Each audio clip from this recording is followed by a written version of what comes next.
Hello મિત્રો, કેમ છો? મજામાં? આજે આપણે બનાવવાના છે મેથી મસાલા ભરવા પરાઠા. તો તમે જોઈ શકો ભરવા પરાઠા બનાવવા માટે મેં સૌથી પહેલા આપણે એક લોટ બાંધવાનો છે. મસાલો જે બનાવવાનો છે પૂરો વિડીયો તમારી જોડે શેર કરી.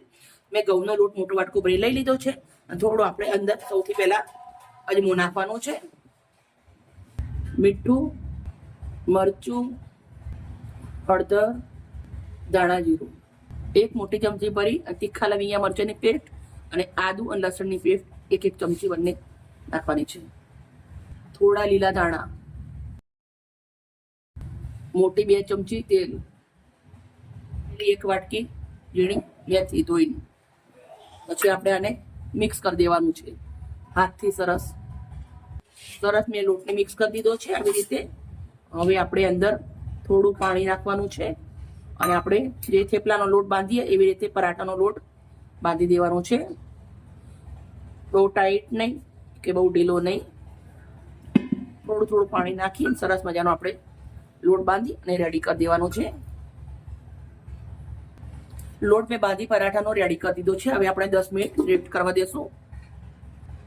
થોડી ડુંગળી સમારી લીધી છે લીલી, થોડા લીલા ધાણા છે, આદુ લસણની પેસ્ટ 1 ચમચી છે, 5 નંગ લસણની કરી ઝીણી સમારી લીધી છે, એક લાલ મરચું છે ઝીણું સમારેલું અને 3 નંગ લીલા મરચાં ઝીણા સમારેલા છે.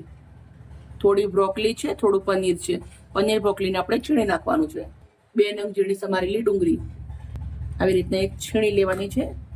પછી બ્રોકલીને આપણે આવી રીતે છીણીના અંદર છીણી નાખવાની છે.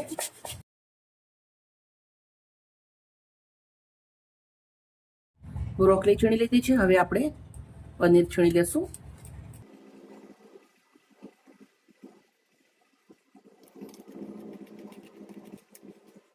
બ્રોકલી પનીર છીણી રેડી છે. કઢાઈ લીધી છે, 1 ચમચી તેલ નાખું છું. તેલ ગરમ થઈ જાય એટલે થોડું જીરું અને સૂકા દાણા નાખું છું.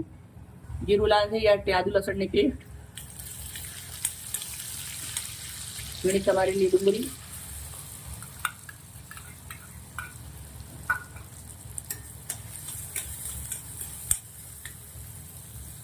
ઝીણું સમારેલું લાલ લીલા મરચા અને લસણ. 2 મિનિટ જો ડુંગળી સાંતળી લેવાની છે. સરસ સંતરાઈ ગયું છે. મેં એક નાનું ગાંઠિયાનું પેકેટ આવે ઝીણું એ લીધું છે. એને આવી રીતે હાથથી મચડી ભૂકો કરી દઉં છું. હવે આપણે આ સંતળાઈ ગયું છે. તો હવે આપણે પનીર અને બ્રોકલી નાખી દેવાની છે. મસાલા કરી લેશું.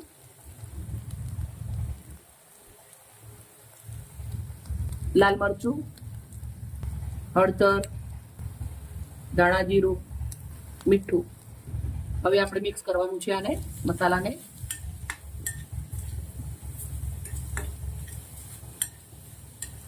બે મિનિટ જેવું આવી રીતે આપણે એને સાંતળવાનું છે. હવે આ ગાંઠિયા થોડા આવી રીતે આપણે ઝીણા કરેલા છે એ નાખી દેશું અંદર.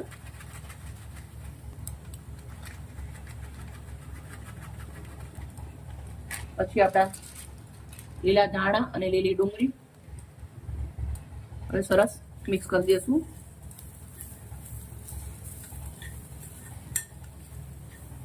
બે મિનિટ જેવું આપણે આવી રીતે મસાલાને શેકી લેવાનું છે. ગાંઠિયાનો ભૂકો એટલે નાખ્યો છે કે આપણે મસાલો લૂસ ના થઈ જાય એના માટે આપણે પરાઠા આસાનીથી બનાવી શકીએ. અને તમે ગાંઠિયા ના નાખવા તો બટાકું હોય તો બી નાખી શકો છો. 2 મિનિટ જેવું મસાલાને શેકી લેવાનું છે. હવે મસાલો આપણો રેડી થઈ ગયો છે. લોટ આપણો સરસ બાંધીને રેડી થઈ ગયો છે. તો આપણે આવી રીતે પહેલા લોટને લઈ અને ગુલ્લું કરી દઈશું. પછી આપણે આને આવી રીતે રેડી કરવાનું છે.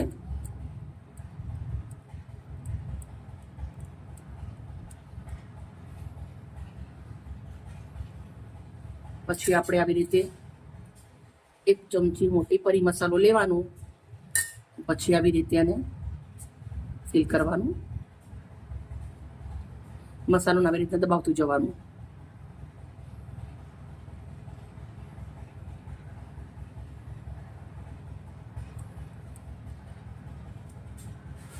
થોડો સૂકો આવી રીતના લોટ આવે એ લઉં છું.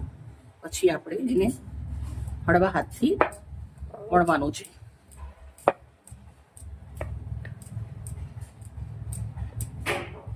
સાઈડમાંથી વણતું વચ્ચે જવાનું. સ્ટફિંગ ભરેલું હોય એટલે એકદમ ધ્યાનથી વણવાનું.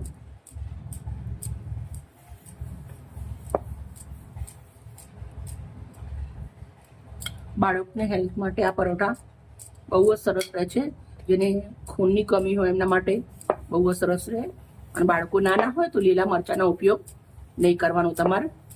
જો સરસ મજાનો આપણો પરાઠો મેં વણી અને રેડી કરી દીધો છે. વેલણ સાઈડમાં જ દબાવવાનું છે, આપણે વચ્ચે વેલણ નથી દબાવવાનું. આવી રીતે જેમ રોટલી વણતા એવી રીતે જ પણ સાઈડમાં કિનાર પતલી કરવાની અને વચ્ચેનો ભાગ ઓછો દબાવવાનો. તો આપણો સરસ મજાનો પરાઠો વણી અને રેડી થઈ ગયો છે.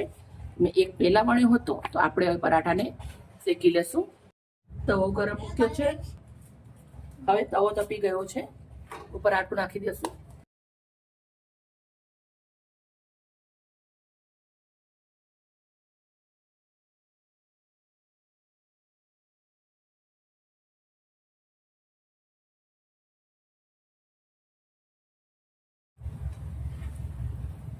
મેં 4 નંગ પરાઠા શેકી અને સરસ રેડી કરી દીધા છે. મસાલો અને મિશ્રણ વધારે બનાવ્યું છે, પણ આપણે 4 નંગ રેડી કર્યા છે. વિડીયો સર્વ કર સજાવી દેશું. હવે એક પ્લેટ લીધી છે, પ્લેટના અંદર આપણા આવી રીતના પરાઠા બનાવ્યા છે એ સજાવી દઉં છું. જોડે મેં આવી રીતના દહીં લીધું છે, દહીંના જોડે સર્વ કરું છું. સિમ્પલ ટેસ્ટી હેલ્ધી પરાઠા બની અને રેડી થઈ ગયા છે. મિત્રો, મારી વિડીયો સારી લાગી હોય તો પ્લીઝ મને લાઈક કરજો, દોસ્તોને શેર કરજો અને આવી જ મજેદાર રેસીપી સાથે કાલે મળીશું. Okay, bye bye.